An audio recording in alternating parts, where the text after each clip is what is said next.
Bien, amigos, faltan un poquito más de 20 para las 5 de la tarde y ya recibimos a nuestra querida amiga Sus Legunda, que hace mucho no venía, así que vamos a aplaudirla. Hola, Sus. ¿Cómo están? Bien, ¿y vos? Muy bien. Te extrañábamos. Yo también, pero la pasé muy bien igual. Y la verdad que sí. Estuve en Disney. Disney. Literalmente. Literal. Nos vemos en Disney, de verdad. Sus, vamos a hablar de libertarios, ¿verdad? Vamos a hablar, sí, de liberales en Argentina y vamos a llegar un poquito al presente, pero para empezar a hablar de liberales, como hacemos siempre, empezamos desde el principio, y en Argentina quizás empezar por el principio es hablar de la generación del 37, que fue, bueno, una generación que se dedicó a pensar, ya hemos hablado de ellos, pero a pensar el Estado argentino.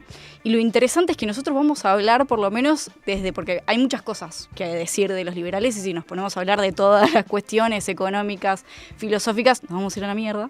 Así que podemos hablar de una cuestión particular que tiene que ver con el liderazgo. O sea, el issue que tenían ellos con la cuestión del liderazgo. Bien. Porque esta generación surge después o se forma al calor de la crisis de conflictos internos en Argentina, ¿no? Federales, unitarios. Cada uno de ellos va a estar fuertemente atravesado por esta cuestión. El primero, más importante, es Alberdi. Alberdi va a ser el que forma la Constitución Argentina del 53, la primera, y en su Constitución, en su obra, se va a ver atravesada por la cuestión de los liderazgos, porque él va a estar pensando, si bien era un liberal que estaba formado por Tocqueville, por Smith, por toda la corriente europea, él estaba pensando una constitución para la Argentina, y la Argentina tenía la particularidad de los caudillos. Entonces él no podía escapar a eso. Y él se forma con el rosismo y en un momento se da cuenta que el rosismo era muy importante y se amiga de alguna manera con él y empieza, de hecho, bueno, en esa constitución habla de un presidencialismo que era algo muy particular que era para Argentina, o él lo había diseñado para Argentina, porque en el resto del mundo los liberales estaban hablando más de parlamentarismo, digamos. Y de hecho llega a decir que los caudillos son la representación más natural de la democracia de Sudamérica, como ella es, pobre, atrasada e indigente. O sea, veo que dice, es lo que hay igual, ¿no? Pero somos así. Somos esto y hay que amigarse. Una posición bastante, visto desde una óptica más actual, bastante peronista, de alguna forma, ¿no? Como, che, somos esto, nunca vamos a ser Austria. ¿Por qué no vemos cómo a nuestra idiosincrasia y nuestra identidad se acomoda y la sacamos adelante de la forma más efectiva posible? Sí. No, y el contrafáctico también de pensar lo que hubiese sido este país con un sistema parlamentarista, uno imagina el nivel de quilombos y de trabas que podría haber tenido. Gracias, Alberdi. Claro, sí. Y es increíble, bueno, él se amiga con la idea de Rosas, él incluso intentó ser el abogado de Rosas en un momento en el cual Sarmiento lo quiere meter preso, bueno, y Rosas le dice que no porque no quería manchar la carrera que había tenido Alberdi, hay ahí como una cuestión de respeto mutuo. Y bueno, llega como al final de su vida incluso queriendo escribir una biografía de Rosas que al final no lo hace.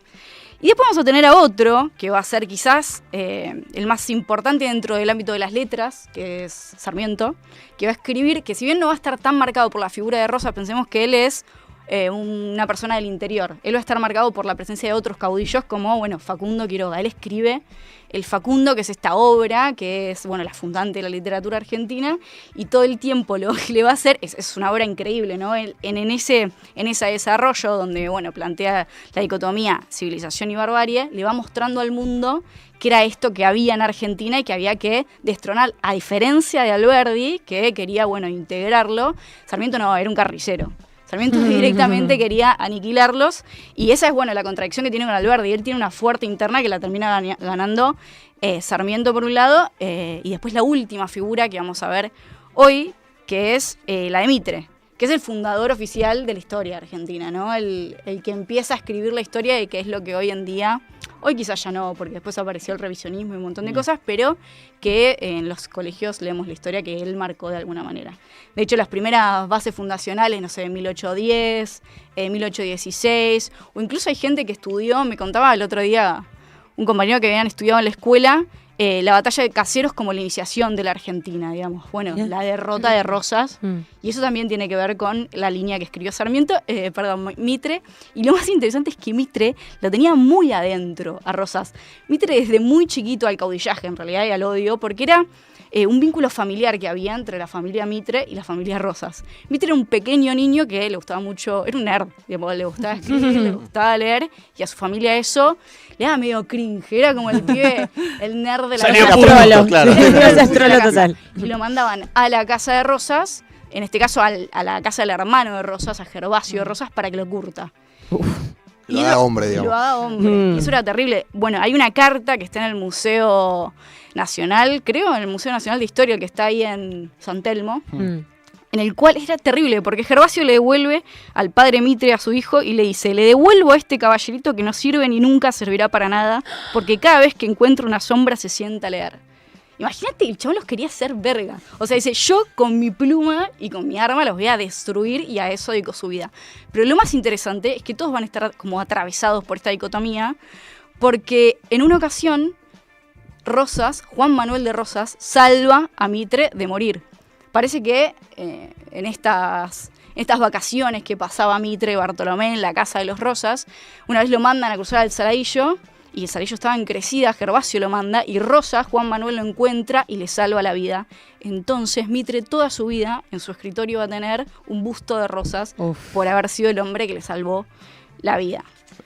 Enemigos mortales, o sea. Sí. Pero esa dicotomía de respeto, odio, y bueno, nada, es una novela, ¿viste? Ida y venida, nada es simple. Habría que hacer un Hamilton, pero de la historia argentina. De una. Y bueno, a partir de eso, medio que los liberales durante 30 años se convierten como en la ideología hegemónica, ¿no? Viene el PAN, viene la consolidación de la oligarquía, del modelo agroexportador en Argentina. Y eso va a ser medio, 30 años de hegemonía completa, hasta que van a empezar a surgir cambios mundiales. Digamos, empieza el proteccionismo a nivel mundial. Y ahí tenemos la primera expresión de un caudillo moderno, que fue la de Irigoyen. Irigoyen es la primera expresión de un caudillo moderno, pero pequeña, ¿no? Y después esto va a seguir profundizándose, pensemos contextos internacionales de crisis, movimiento de masas y demás, y surge el gran caudillo moderno que va a ser, obviamente, Juan Domingo Perón. Y cuando llega el momento de Perón al poder, esa hegemonía mundial de proteccionismo era total. O sea, nadie pensaba en liberalismo. No estaba de moda en la academia, no estaba de moda ser crítico, liberal, no estaba de moda, para nada. Y en Argentina, por ese odio al peronismo, por ese surgimiento de ese líder tan fuerte, al que siempre los liberales le tuvieron como, envidia, de alguna manera, surge muy fuerte en Argentina el movimiento que termina el 55 sacando a Perón del poder con la autodenominada Revolución Libertadora. Y ahí empieza todo un gran momento, ¿no? De liberales queriendo imponer, digamos, una forma de hacer política, una forma de hacer economía en base a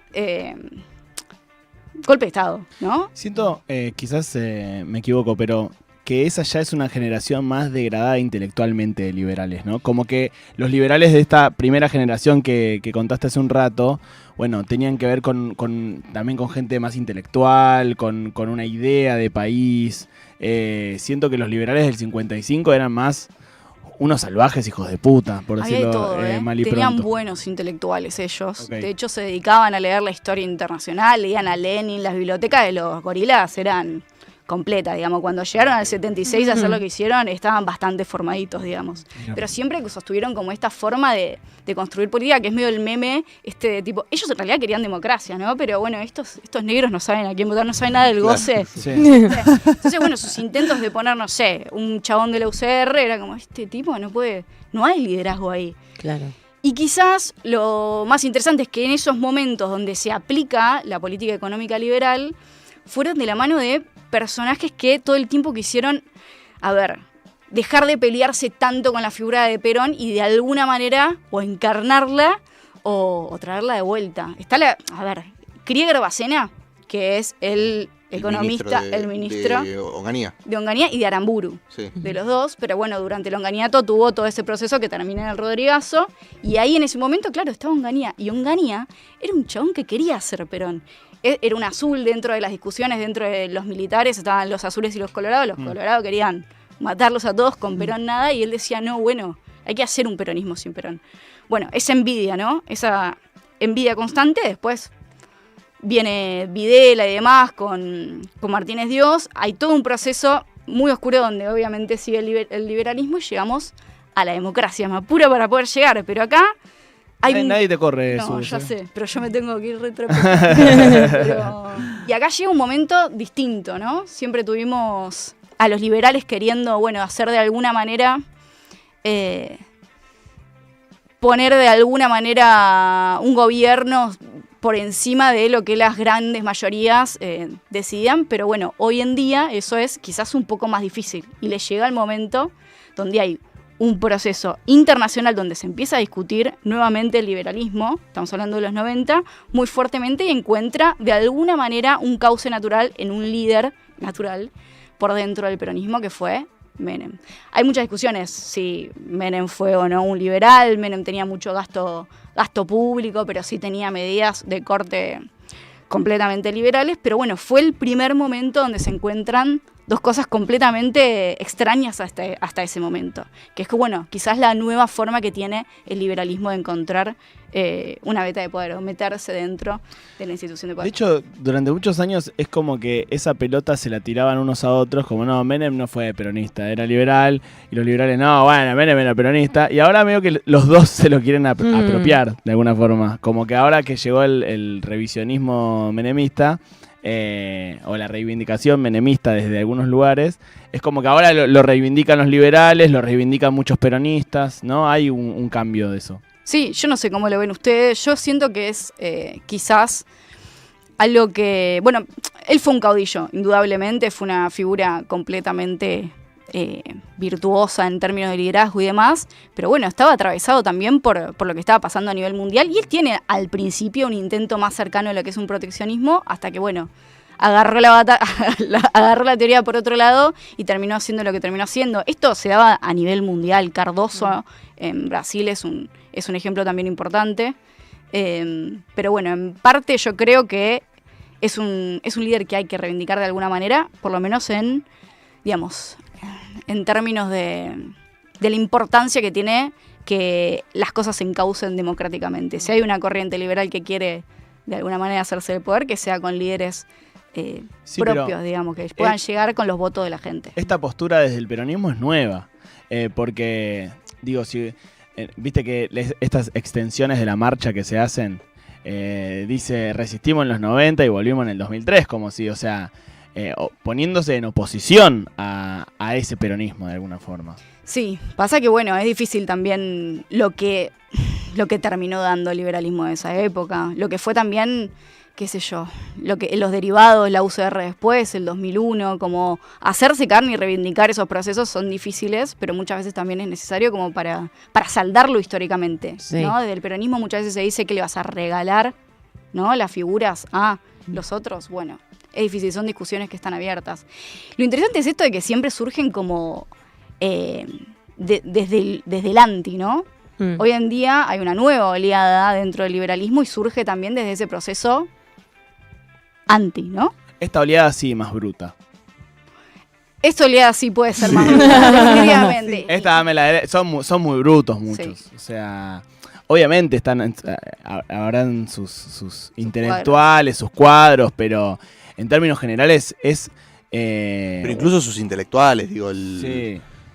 Se supone que el prócer intelectual de este proceso es Venegas Lynch, que es medio que les un poco dinamitó la estrategia electoral de cara a los últimos días antes de las generales. Entonces también me parece que, o quizá la intelectualidad no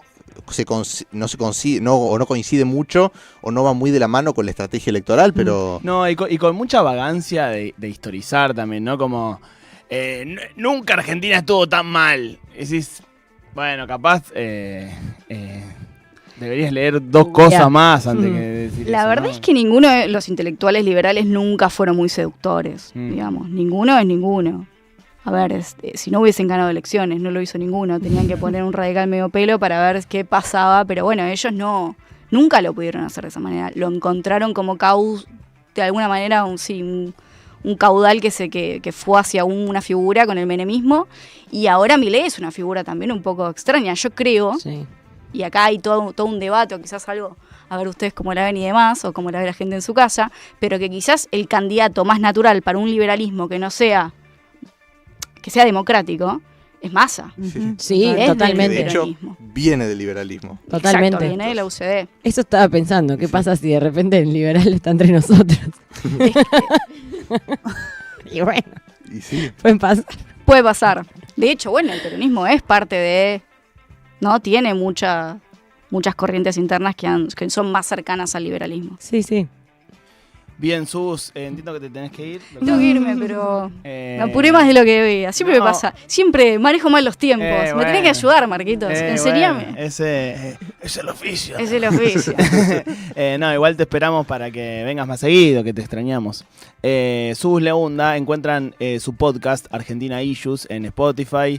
¿Hay capítulo de liberales ya? Hay capítulo de liberales. Primero, ¿no? No fue el primero, pero fue uno de los primeros. Y de verdad, porque bueno, acá yo traté de traer como una línea que era la de, no sé, los líderes de alguna manera, pero el liberalismo tiene muchas aristas de donde agarrarlo, y la verdad que mi compañero dice, nada, leyó obras completas al ver, digamos, locura total. Así que quien quiera adentrarse más en la obra de los liberales tiene que ir ahí. Argentina Issues en Spotify de Agustina Leunda. ¿Y estás como Agustina o como Sus ahí? Sus, creo. Como Sus. Gracias, Sus. A ustedes. Sí, ayúdame loco hasta las 6. En minutos charlamos con Mati Mousset sobre las noticias más importantes del día. Y hoy arranca el Chino Zuccari. Estrena columna el 31 de octubre. Sí, papá, el 31 de octubre.